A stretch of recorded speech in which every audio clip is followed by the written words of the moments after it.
Hello candidates, আজকের যে ভিডিওটা সেটাতে 25th মের ইন্ডিয়ান এক্সপ্রেসের যে এডিশন, সেখানে যতগুলো ইম্পর্টেন্ট আর্টিকেল আছে সেগুলো ব্রিফলি তোমাদেরকে সবকটা দেখিয়ে দিচ্ছি। তো দেখো, প্রথম যেটা আর্টিকেল ইম্পর্টেন্ট সেটা হচ্ছে এটা, ইউএস ইন্ডিয়া স্ট্র্যাটেজিক অ্যালায়েন্স। যেটা তোমরা জানো যে আহ, আমেরিকার যিনি secretary of state Marco Rubio, ঠিক আছে, এই যে মার্কো রুবিও, ইনি সেক্রেটারি অফ স্টেট, ইনি ইন্ডিয়া সফরে এসেছেন। আর আমেরিকার ইন্ডিয়ার মধ্যে যে সমস্ত ট্রেড প্যাক্ট আছে সেগুলো নিয়ে অনেক আলোচনা হচ্ছে। আমেরিকা যে ইন্ডিয়ার উপরে অনেক ট্যারিফ লাগিয়ে দিয়েছিল, হাই ট্যারিফস, সেগুলো নিয়েও আলোচনা হচ্ছে। তো এখানে কি কি তোমাদেরকে পয়েন্ট মনে রাখতে হবে? প্রথম হলো এনার নাম, মার্কো রুবিও। ডেজিগনেশন কি? Secretary of state. সেটা ইকুইভ্যালেন্ট র্যাঙ্ক কি, মানে ইন্ডিয়াতে কার ইকুইভ্যালেন্ট র্যাঙ্ক এটা? সেটা হচ্ছে ভারতের বিদেশ মন্ত্রী যিনি, এস জয়শঙ্কর। তো ওনার কাউন্টার পার্ট বলতে পারো। আমাদের দেশে যেই মিনিস্ট্রিয়াল পোস্টটাকে এক্সটার্নাল অ্যাফেয়ার্স মিনিস্টার বলে, মানে বিদেশ মন্ত্রী বলে, সেটাই হলো আমেরিকাতে সেক্রেটারি অফ স্টেট। এনার নাম হলো মার্কো রুবিও। তো এটা গেল একটা ইম্পর্টেন্ট ইনফরমেশন। নেক্সট দেখো, নেক্সট হচ্ছে এই যে এটা, নেক্সট হচ্ছে India India finalises India finalises request letter for 114 Rafales to send it to France soon. ঠিক আছে, এই যে এটা, মানে আমাদের দেশ আরো 114টা রাফায়েল ফ্রান্সের থেকে কিনবে। ঠিক আছে, আরো 114টা রাফায়েল জেট কিনবে। এখানে তোমাদের ইম্পর্টেন্ট ইনফরমেশন গুলো কি কি? সেটা হলো, 1 নম্বর, রাফায়েল জেট যেটা, সেটা কোন দেশের থেকে ইন্ডিয়া কেনে? সেটা হচ্ছে ফ্রান্সের থেকে কেনে। ফ্রান্সের থেকে কেনে, এটা মনে রাখবে। কোন কোম্পানি রাফায়েল জেট ম্যানুফ্যাকচার করে? Dassault aviation. এই যে দেখো, এই যে এই কোম্পানিটা ড্যাসল্ট এভিয়েশন, ঠিক আছে, এটা একটা ফ্রেঞ্চ ডিফেন্স কোম্পানি। এরাই রাফায়েল যেটা জেট সেটা ম্যানুফ্যাকচার করে, এটা একটা ইম্পর্টেন্ট ইনফরমেশন।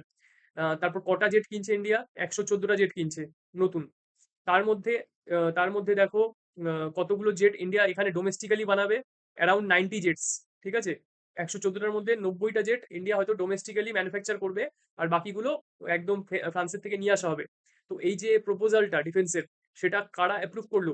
প্রথমে দেখো, ডিফেন্স অ্যাকুইজিশন কাউন্সিল, যেটা এই যে ডিএসি, ডিফেন্স অ্যাকুইজিশন কাউন্সিল, এরা হচ্ছে যেটা ফার্স্ট লেভেল যেটা অ্যাপ্রুভাল সেটা দিল। এই ডিফেন্স অ্যাকুইজিশন কাউন্সিলের মেম্বার কে থাকে? চেয়ারপারসন কে থাকে? চেয়ারপারসন থাকে হলো ডিফেন্স মিনিস্টার, তিনি। এখন যেমন রাজনাথ সিং ডিফেন্স মিনিস্টার আছেন, তো তিনি হচ্ছেন এখন চেয়ারপারসন। আর তারপর ফাইনাল অ্যাপ্রুভালের জন্য কার কাছে যায়? Cabinet committee on security, CCS. ঠিক আছে, cabinet committee on security, CCS, এটা মনে রাখবে। এটা চেয়ারপারসন হলো আমাদের প্রাইম মিনিস্টার নরেন্দ্র মোদী, তিনি হলেন চেয়ারপারসন। আর বাকি মেম্বার কারা আছে?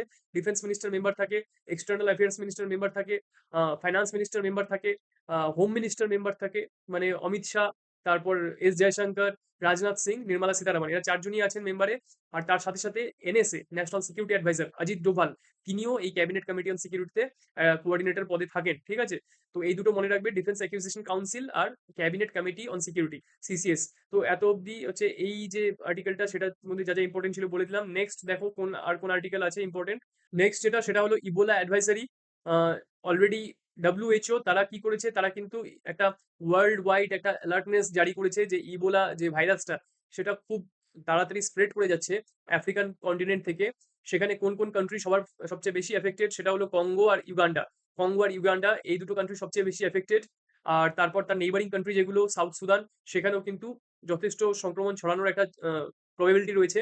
তো এখনো পর্যন্ত ইন্ডিয়াতে কেউ এফেক্টেড হয়নি, কিন্তু কিন্তু সমস্ত দেশকে বলছে যে হাই রিস্ক হিসাবে এটাকে ট্রিট করতে। তো এটার কি কি সিমটমস আছে? Fever, weakness, fatigue, headache, muscle pain, vomiting, diarrhoea, এগুলো হলো সব ইবোলার যেগুলো সিমটম সেগুলো। তো এটা তোমাদের দেখে নিতে হবে, ইবোলাটা। নেক্সট কি আছে? ইউএস ইরান পিস ডিল, যেটা শান্তি চুক্তি, ইউএস ইরান পিস ডিলের মধ্যে কি কি সম্ভাব্য যে এজেন্ডা সেগুলো থাকতে পারে? আমেরিকার সাইডের থেকে কি থাকতে পারে? Trump Sage A preliminary piece understanding has been largely negotiated. তো ট্রাম্প বলছে যে মোটামুটি দুটো দেশের মধ্যে এটা নেগোসিয়েশন হয়ে গেছে, কি কি এর শর্ত থাকবে এই পিস এগ্রিমেন্টের। ফার্স্ট শর্ত যেটা আমেরিকা রাখবে সেটা হচ্ছে স্ট্রেট অফ হরমুজ, যেটা হরমুজ প্রণালীকে সম্পূর্ণভাবে খুলে দিতে হবে। এটা হলো 1 নম্বর, সবাই জানে, গোটা ওয়ার্ল্ড এটার দিকে তাকিয়ে আছে। আর তারপর সেকেন্ড যেটা আমেরিকা ইরানের কাছ থেকে ডিমান্ড করবে, সেটা হচ্ছে ইরানের কাছে যে stockpile of highly enriched uranium আছে, হাইলি এনরিচড ইউরেনিয়াম, এই যে টার্মটা, এটা মনে রাখো। এটা থেকে কিন্তু নিউক্লিয়ার বম্ব বানানো যেতে পারে, হাইলি এনরিচড ইউরেনিয়াম থেকে। তো আমেরিকা চায় যেটুকু পোর্শন ইরানের কাছে এখনো আছে সেটা ইরান সারেন্ডার করে দিক। তো এটা আরেকটা শর্ত আমেরিকা রাখবে। Detailed nuclear negotiations could be pushed for a letter round. একদম নিউক্লিয়ার নেগোসিয়েশন যেটা, যাতে একেবারে ইরান নিজেদের নিউক্লিয়ার বম্ব বানানোর যেটুকু প্রজেক্ট বা যা ওদের স্কিম বা যাই হোক না কেন, গভর্নমেন্ট ইনভলভমেন্ট আছে, সেটাকে যেন পুরোপুরি সারেন্ডার করে দেয়। আর তারপর release of frozen Iranian assets may be linked to progress on a final nuclear deal. তো ইরানের যে সমস্ত ফরেন অ্যাসেট আছে, ইরানের বিভিন্ন গভর্নমেন্ট অ্যাসেট বা যারা গভর্নমেন্ট অফিসিয়াল আছে তাদের অ্যাসেট, সেগুলোকে আমেরিকা ফ্রিজ করে দিয়েছে। তো সেগুলো আমেরিকা হয়তো আনফ্রিজ করতে পারে, রিলিজ করতে পারে। তো সেটা পরে তারা আলোচনা করবে। আর US officials say reconstruction linked funding would keep Tehran engaged in talks. মানে এই যে ইরানেরও তো অনেক লস হয়েছে এই যুদ্ধের ফলে, তো সেটা রিকনস্ট্রাকশনের জন্য আমেরিকা হয়তো পেমেন্ট করতে পারে। তো সেটা নিয়েও তাদের মধ্যে টক হতে পারে। ইরান সাইডের থেকে কি থাকবে? ইরান চাবে তেহরান রিপোর্টেডলি ব্যাকস আ memorandum two halt fighting across regional fronts. তো বিভিন্ন আলাদা আলাদা রিজিয়নে যে ফাইটিং হচ্ছে, যেমন আমেরিকার সাথে সাথে কিন্তু ইসরায়েলও ইরানের যেগুলো প্রক্সি যেগুলো যেগুলো জেনারেলি বলা হয়, যেমন হামাস হয়ে গেল বা হুথি যারা, তারা এরা বলা হয় যে সব ইরানের প্রক্সি। তো এদের উপর যে কন্টিনিউয়াস ইসরায়েল হামলা চালিয়ে যাচ্ছে সেটা ইরান হয়তো বন্ধ করতে বলবে। Iran once the Strait of Hormuz reopened without tolls. এটাও কিন্তু ইরান স্ট্রেট অফ হরমুজ যেটা, সেটা কোন রকম টোল ছাড়াই খুলতে চাবে। এটাও একটা ইরানের পক্ষ থেকে শর্ত হতে পারে। তারপরে ইউএস নেভাল ব্লকেড আর ব্রডার ইকোনমিক রিলিফ, মানে ইউএস যে ইরানকে চারদিক থেকে, চারের পাশে যে সমুদ্র আছে সেখান থেকে ইউএস ঘিরে রেখেছে বিভিন্ন এয়ারক্রাফট ক্যারিয়ার দিয়ে, সাবমেরিন দিয়ে। তো সেই যে নেভাল ব্লকেটটা, নেভি দিয়ে যে ব্লক করে রেখেছে, সেটা ইরান খুলতে বলতে পারে। আর ইকোনমিক, ইরানকে তো নানা রকম স্যাংশন করে রেখেছে, ইরানের ইকোনমি যাতে একেবারে ক্রাম্বল হয়ে যায়, ইরানের ইকোনমিক অবস্থা যাতে একেবারে সেটাকে খুব টাইট কন্ট্রোল ভাবে রাখা যায়, সেজন্য আমেরিকা কি করেছে, ইরানের বিভিন্ন ফরেন অ্যাসেট তো অলরেডি ফ্রিজ করে দিয়েছে। তার সাথে সাথে কোনো দেশ ইরানের সাথে ট্রেড করতে পারবে না, স্যাংশন লাগিয়ে নানাভাবে ইরানের ইকোনমিটাকে একেবারে দুর্বল করে দেওয়ার চেষ্টা করছে। তো সেটাই ইরান চাইতে পারে যে আমেরিকা ইরানের ইকোনমিক পলিসিতে রিলিজ দিক। আর Iran reportedly wants access to nearly 25 billion in frozen assets. তো ইরান আর কি চাইছে, $25 বিলিয়ন যে ফ্রোজেন অ্যাসেটস আছে ওয়ার্ল্ড ওয়াইড, সারা বিশ্ব জুড়ে, সেগুলোকে আমেরিকা রিলিজ করুক। Iranian official say that the draft does not settle the nuclear issue immediately. Iran কিন্তু ইমিডিয়েটলি নিউক্লিয়ার ইস্যু নিয়ে কোনো চুক্তি করতে বা কোনো রকম কমিটমেন্ট করতে একেবারেই চাবে না, সেটা একেবারে পরিষ্কার, কারণ সেটাই ওদের লেভারেজ। আর what still needs to be addressed, fate of Iran's highly enriched uranium stockpile remains unresolved. মানে সেই যে ইউরেনিয়াম স্টক পাইল, সেটা আলটিমেটলি কি হবে সেটা কিন্তু এখনো বোঝা যাচ্ছে না। Timeline and limits on uranium enrichment are still disputed. তো হ্যাঁ, এটাই। তো এটা এখান থেকে এত পর্যন্ত যথেষ্ট, আর বেশি পড়তে হবে না এটা থেকে। আর কি আছে দেখে নাও।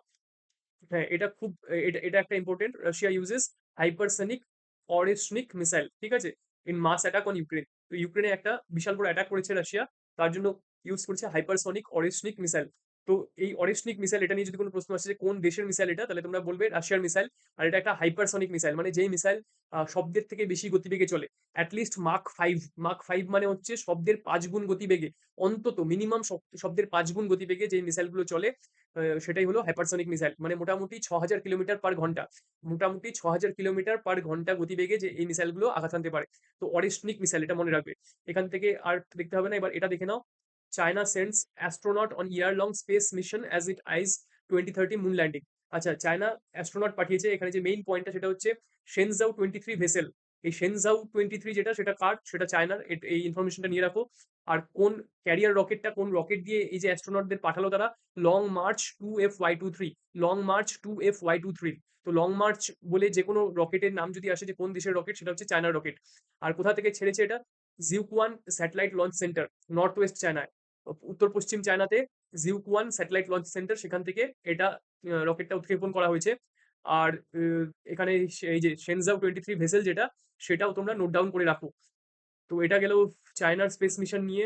নেক্সট, আচ্ছা, আরেকটা ইম্পর্টেন্ট আর্টিকেল আছে এটা, DRDO's new missile offers precision strikes anti drone combat. এটা নিয়ে অলরেডি আমি আগে আগে একটা ভিডিও দিয়েছি। ULPGM-V3, এই যে এটা, এটা কিন্তু ডিআরডিওর একদম একটা নতুন মিসাইল, ঠিক আছে। এটা আকাশ থেকে এটাকে লঞ্চ করা যায়। আর এটা আকাশ থেকে আকাশেই, মানে লঞ্চ করার পরে আকাশে গিয়ে কোনো হেলিকপ্টার বা ড্রোনকে আঘাত করতে পারে, কিংবা এয়ার টু সার্ফেস, যেটা মানে আকাশ থেকে একদম মাটিতে এসে আঘাত করা, কোনো ট্যাঙ্কে হামলা করা, ট্যাঙ্ককে বিস্ফোরণ করে উড়িয়ে দেওয়া, এটাও করতে পারে। মানে স্কাই টু স্কাই, মানে যেটাকে এয়ার টু এয়ার বলে, আর এয়ার টু ল্যান্ড, এই দু রকমের প্রিসিশন স্ট্রাইক, মানে খুব নির্ভুলভাবে, নিখুঁতভাবে স্ট্রাইক করতে পারে এই এই যে ULPGM-V3 যেটা, সেই ইয়েটা, মিসাইলটা। তো এটা একটা অ্যান্টি ড্রোন কমব্যাটে খুব গুরুত্বপূর্ণ হয়ে উঠবে। কারণ কি, আজকাল ড্রোন হামলা আমরা দেখছি যে ড্রোন টেকনোলজি ভীষণভাবে ইউজ হচ্ছে। এই যে অপারেশন সিন্দুরের সময়ও কিন্তু পাকিস্তান প্রচুর ড্রোন পাঠিয়েছিল ইন্ডিয়াতে হামলা করার জন্য। তো ড্রোনকে আটকানোর জন্য আমাদের আরো টেকনোলজিক্যালি অ্যাডভান্সড ফিউচারিস্টিক মিসাইল দরকার। তো এই মিসাইলটা আকাশেই ড্রোনকে, সারি সারি ড্রোনকে হামলা করে উড়িয়ে দিতে পারবে। তো সেই জন্য এটা খুব দরকার আমাদের ডিফেন্সের জন্য। এই যে মিসাইলটা, এটা কে কে কাজ ডিআরডিওর সাথে, এটা তো ডিআরডিও ডেভেলপ করছে, তার সাথে পার্টনারশিপ কাদের কাদের আছে, ভারত ডায়নামিক্স লিমিটেড, এটা একটা PSU company, public sector company, আর আদানি ডিফেন্স সিস্টেম, এটা একটা প্রাইভেট কোম্পানি। তো এরা একসাথে মিলে এটার যে ম্যানুফ্যাকচারিং টেস্টিং সেগুলো করছে, ঠিক আছে? তো এইটা নোট ডাউন করে রেখে দাও তোমরা। আরেকটা ইকোনমিক দিক থেকে যদি ইম্পর্টেন্ট আর্টিকেল বলো সেটা হলো এটা, 13 RBI's risk buffer raised dividend to center by ₹92,000 crore। প্রত্যেক বছর রিজার্ভ ব্যাংক অফ ইন্ডিয়া সারা বছরে তাদের যে প্রফিট হয় সেই প্রফিট থেকে একটা পোর্শন সেন্ট্রাল গভর্নমেন্টের হাতে তুলে দেয়, যেটাকে বলে ডিভিডেন্ড, ঠিক আছে, যেটাকে বলে ডিভিডেন্ড। তো এবছর যে ডিভিডেন্ড দিয়েছে রিজার্ভ ব্যাংক সেন্ট্রাল গভর্নমেন্টকে, যে ডিভিডেন্ড দিয়েছে সেটা গত বছরের থেকে আরো 92,000 কোটি টাকা বেশি। অ্যামাউন্টটা কিন্তু 92,000 কোটি না, মানে এর আগের বারের থেকে 92,000 কোটি টাকা বেশি হয়েছে। তো অ্যাকচুয়াল অ্যামাউন্টটা কত? অ্যামাউন্টটা দিয়েছে দেখো 2.87 লাখ ক্রোড়, 2,87,000 কোটি টাকা as dividend reserve bank of India central গভর্নমেন্টের হাতে তুলে দিয়েছে, ঠিক আছে? তো এই যে অ্যামাউন্টটা কি করে বাড়লো, কারণ ওদের যে একটা রিস্ক বাফার থাকে, যেটা জেনারেলি ওরা 7.5% রাখে, সেটাকে কমিয়ে 6.5% করে দিয়েছে, সেই জন্য সেন্ট্রাল গভর্নমেন্টকে বেশি টাকা দিতে পেরেছে। রিস্ক বাফার মানে কি, দেশে যে কোনো সময় যদি একটা ইমার্জেন্সির অবস্থা তৈরি হয়, ফিনান্সিয়াল ইমার্জেন্সি তৈরি হয়, কন্টিনজেন্সি তৈরি হয়, তো সেই সময় মানে কন্টিনজেন্সির জন্য, এরকম ইমার্জেন্সিতে কন্টিনজেন্সির জন্য, মানে আমাদের তো একটা খারাপ সময়ের জন্য একটা কুশন রাখতে হয়, একটা সেফগার্ড রাখতে হয়। তো সেখানে একটা বিশাল অ্যামাউন্ট কিন্তু রিজার্ভ ব্যাংক নিজেদের কাছে এই কুশন হিসেবে রাখে সেফগার্ড করার জন্য ইকোনমিকে। সেই অ্যামাউন্টটা কত? সেই অ্যামাউন্ট হলো দেখো 91.97 লাখ ক্রোড, প্রায় প্রায় বলতে গেলে 92 লক্ষ কোটি টাকা কুশন রাখা আছে। তো সেই কুশনটা কতটা হবে সেটা একটা পার্সেন্টেজ মেনটেন করে প্রত্যেক বছর কতটা করে কুশন তারা বাড়াবে। তো সেটা জেনারেলি 7.5% ওরা রাখতো, কিন্তু এবছর সেটাকে কমিয়ে 6.5% করে দিয়েছে। তো সেই যে এক্সট্রা যে টাকাটা পড়ে থাকলো সেটা কি করেছে, সেটা অ্যাজ ডিভিডেন্ড ওরা সেন্ট্রাল গভর্নমেন্টকে হ্যান্ড ওভার করে দিয়েছে। তো আমরা জানি যে সেন্ট্রাল গভর্নমেন্ট এখন প্রচন্ড ফিনান্সিয়াল ক্রাঞ্চে যাচ্ছে, পিএসইউ কোম্পানিগুলো লস করছে, যেগুলো অয়েল কোম্পানিগুলো। তো অবভিয়াসলি সেই জন্য হয়তো সেন্ট্রাল গভর্নমেন্টের কাছে ওরা এবছর বেশি টাকা তুলে দিয়েছে, 2.87 লাখ ক্রোড। তো এটা আরেকটা ইম্পর্টেন্ট ইনফরমেশন। ঠিক আছে, ব্যাস এই অব্দি আজকে ছিল, যতগুলো আর্টিকেলের মধ্যে ইম্পর্টেন্ট ইনফো ছিল সেগুলো সব তোমাদেরকে দেখিয়ে দিলাম। তোমরা চ্যানেলটাকে অবশ্যই লাইক করো, সাবস্ক্রাইব করো, ভিডিওগুলোকে শেয়ার করো, কমেন্ট করে জানাও যে কেমন লাগছে, আর কি কি বিষয়ে তোমরা ভিডিও দেখতে চাও। তো চলো, দেখা হচ্ছে নেক্সট ভিডিওতে।